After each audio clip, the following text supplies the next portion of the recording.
I think it's most likely that she wasn't. The reason she gets called the Virgin Queen is because it's a long life. At the end of it, the one thing she has to deploy very powerfully when she's making her image, both for the country and for history, is to really sell herself as, she calls herself the mother of her country. She has no husband, she has the people of England. It's a great, great PR stunt. And it absolutely, we've bought it. Now, we've bought it for two reasons. One is that the Elizabethan image makers project it very, very powerfully. And, you know, she has some of the greatest poets the English language has ever produced doing this. So that's very powerful, but then also she's really, this image is increased again because of the Victorian historians who are writing again at a time where there's a woman of absolute famous chastity is on the throne of England, another imperial queen, another of our very rare occurrences of women on the throne. So they build up the image as well. So by the time we get this picture, it's been absolutely run through this kind of virginity spectrum. So we buy it. We absolutely buy it. And I don't think it was true. And if you'd asked people at the time, at Elizabeth's time, they were certain that she was not a virgin. You don't like him? Well, very many men at his time didn't like him either. He's a sort of, I think he's the sort of man who's more attractive to women. I mean, he's a rogue. He's a chancer. He does this wonderful thing. His nickname around court was Gypsy. And there's a couple of recorded incidents of him saying, you know, of course I'm called Gypsy because I'm not handsome, I'm not fair. I mean, he is absolutely gorgeous. And in the portraits, he has this wonderful portrait made of him and Elizabeth in matching costume, almost like a wedding picture, for her great visit to his castle of Kenilworth. And in that, it's the picture of a man who knows his assets. I mean, he has these lovely long legs, and the Elizabethan costume shows that off, and he's got this dark, serious, brooding face with these, you know, what you call come-to-bed eyes. He's absolutely gorgeous, but very, very ambitious, very, very determined, very unscrupulous. And I think he is in love with Elizabeth. I think he genuinely is. But at the same time, at that period, whether you're king and queen, whoever is on the throne is the only source of power and wealth that there is, which is why everybody's in love with Henry, even when Henry is absolutely despicable. There's nowhere else to get a career. So if you want to be successful, you've got to focus on the monarch or on the pyramid of power and influence that comes off them. There's no other way to survive. The only thing one would have to say about Elizabeth's record as compared to her sister's record, Bloody Mary is Bloody Mary largely because the Protestants win.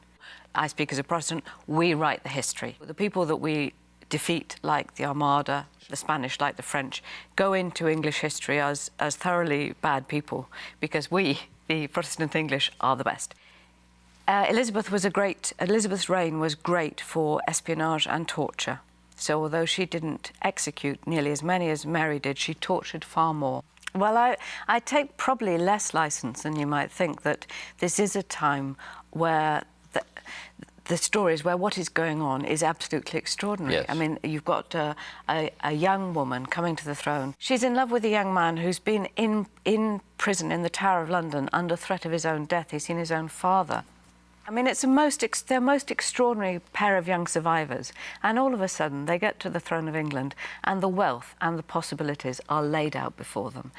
Added to that, I'm certain they're deeply in love with each other. So it's a remarkable time. At the same time, you have this extraordinary jeopardy of England being at war with almost all of Catholic Europe and at war with the close neighbour Scotland, which were almost always at war. So you couldn't make that up. You wouldn't dare make that up. It's so intense that it's a highly dramatic period of English history.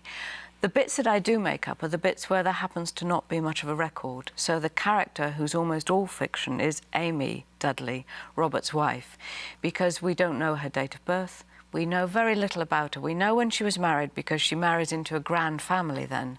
She comes into the record. But because she lives apart from him when he's either campaigning for political office or imprisoned for treason, or then back at Elizabeth's court as Master of the Horse and top favourite and probably lover, his wife is absolutely in the shadows, both of the society and therefore of the history. So we know next to nothing about her, except that there was a very powerful rumour that she was being poisoned. The rumour was so strong that the scene, you may remember, when a doctor refuses to treat her. Yes. Because he says, why would I do that? If I cure her, I'll incur the enmity of half of the most important people in England. And if I kill her, then I'll be the one who gets blamed for the poisoning. He just won't touch her. And that's on record. So, you know, I wouldn't dare make that up either. Anyone who's a counsellor wants to command her, partly because they want to be the people who have the power, but also because of this issue of patronage and wealth, which comes just from the Queen. But the other thing is, historians are cursed by hindsight. We know where it ends up. So we always think that it's there before it's there. One of the greatest compliments anybody paid me after they read my book, The Other Boleyn Girl, was they said, I couldn't put it down because I had to know how it would end. You can't imagine how they get from where they are. But if you were there at the time, as opposed to being 400 years later, you would be absolutely wrapped in the unfolding of the story. And when I'm writing historical fiction, it's my job not to be a historian who says, they're going to get there, so I'll tell you how they get there, with the knowledge that they get there. Because I'm writing a novel, I say, you are with me here, and they are here, and none of us know where we're going.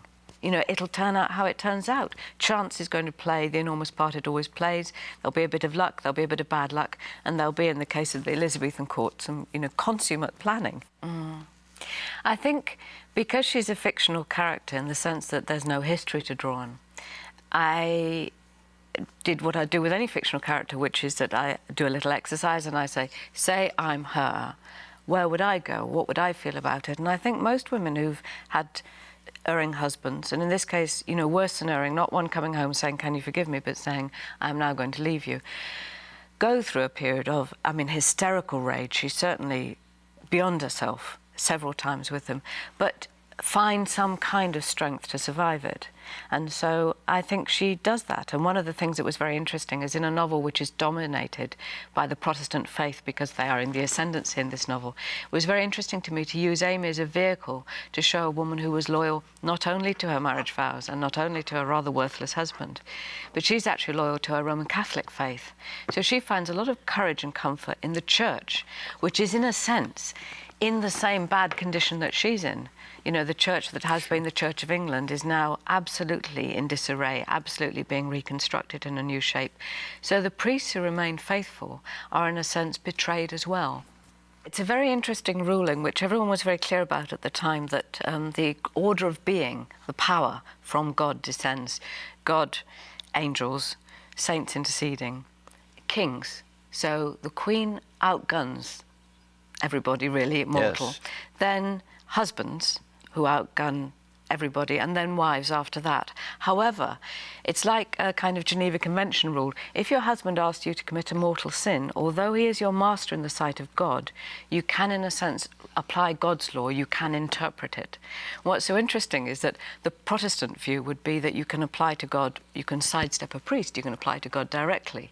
So, in a sense, the independence that Amy draws on, the independence of spirit, is absolutely a Protestant independence of spirit, which says, I can be the judge of this. I don't have to be obedient to the hierarchy. I understand God's will, and that it is that I should obey his law and stay married. It's quite, what was fun about the novel, what's been really great about the research, is the layers and in the way that it all fits together so very beautifully. So at a time when you've got this incredible disruption in the countryside and this extraordinary change of religion, you've also got these people saying, well, what else has to stay? What else can be changed? And of course, half the country says we don't want any change at all. I'm very fond of Cecil, very. I think he in many ways, he stands to Elizabeth as a father she never had. And when you see her vulnerability, which comes in this book in a way that if you're a historian thinking about her as the Queen Triumphant, you don't always think that she was a very, very frightened little girl for most of her life, and even when she comes to the throne, she's still frightened. That warning that he gives her, that if she marries Dudley, she'll lose the throne, that's absolutely historically based. There is evidence, we have the documents, of a French plot which was absolutely ready to go when she married Dudley to replace her with Mary Queen of Scots. When that happened, everybody thought it would happen. Oh, Amy Dudley's death. It's not very likely. Science was so bad then, nobody did a proper inquest or anything like that, but the reconstruction of people trying to work out what caused her death.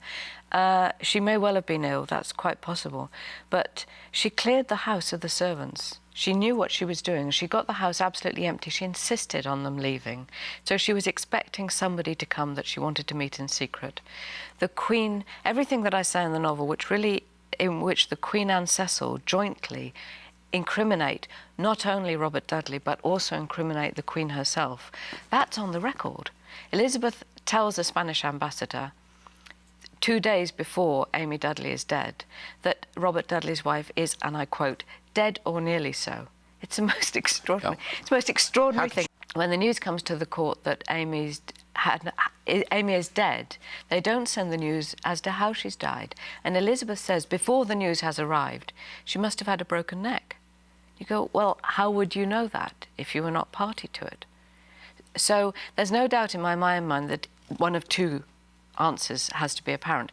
Either Elizabeth is such a stumbly, fumbly, stupid plotter that she tells her worst enemy, the Spanish ambassador, that she's going to kill her love rival, and when the news comes, she virtually confesses it. Not very likely. She's a smart girl.